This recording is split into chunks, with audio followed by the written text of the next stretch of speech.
Have you ever taken the Myers-Briggs personality test? The MBTI is a self-report inventory designed to identify and categorize people's personality types, strengths, and weaknesses into 16 different general personality types.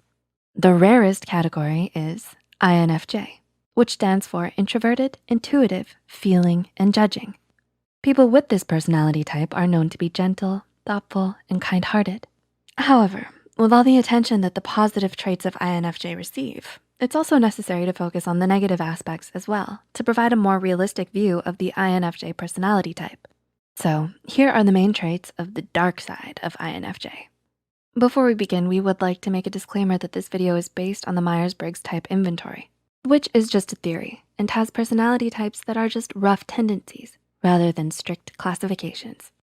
Number 1, bottling up negative emotions. Are you someone who would rather keep your problems to yourself to avoid conflict? As an INFJ, you prefer to keep the negative things to yourself so as to not burden anyone else with your problems or be misunderstood.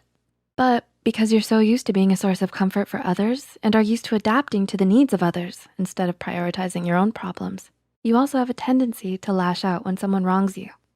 As your problems and negative emotions pile up and go unaddressed, you may end up taking it out on the people around you. This can lead to irreparable damage to the relationships that you have with your closest family and friends.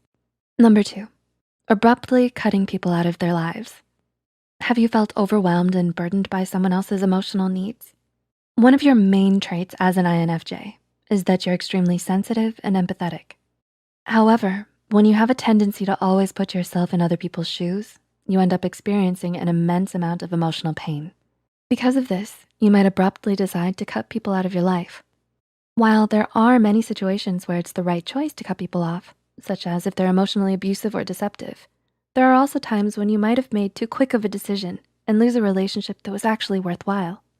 Number 3, extremely high expectations.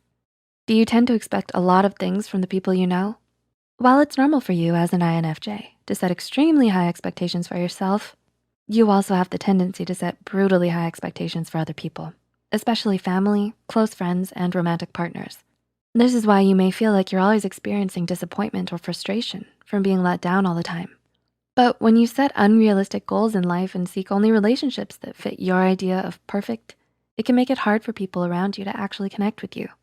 Number 4, moodiness. Are you someone who prefers to hide your emotions rather than talking through them? As an extremely perceptive and deep-feeling person, you tend to experience a lot of intense emotions. And although you try to hide it and avoid talking about them, it's quite easy to see how these emotions affect your behavior. Instead of your casual self, you may start to push people away for reasons that you yourself can't understand and isolate yourself from others to sort through your emotions until you can open up about them. Number 5, self-destructive. As the N in INFJ suggests, people with this personality type are extremely intuitive and develop deep ideas and feelings.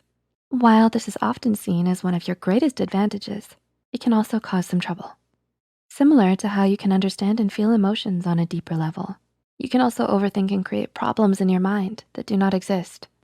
This may happen when you try to find a deeper meaning to someone's words or actions when there's nothing more than what they've said or done. You might also try to predict what someone will do without even giving them a chance, only because of a similar situation in your past that ended badly. Number 6, stubbornness. Do you define yourself as someone who does not usually welcome change into your life? The judgment trait that you possess is responsible for this, since it defines your obsessive planning and future-oriented thinking. As such, you would much rather have things go the way that you planned, rather than having to accept unexpected changes. This stubbornness will also apply to other things in life and may result in a ton of missed chances and opportunities for a better life. Are you an INFJ? Did you relate to any of the points we've mentioned? Let us know in the comments below.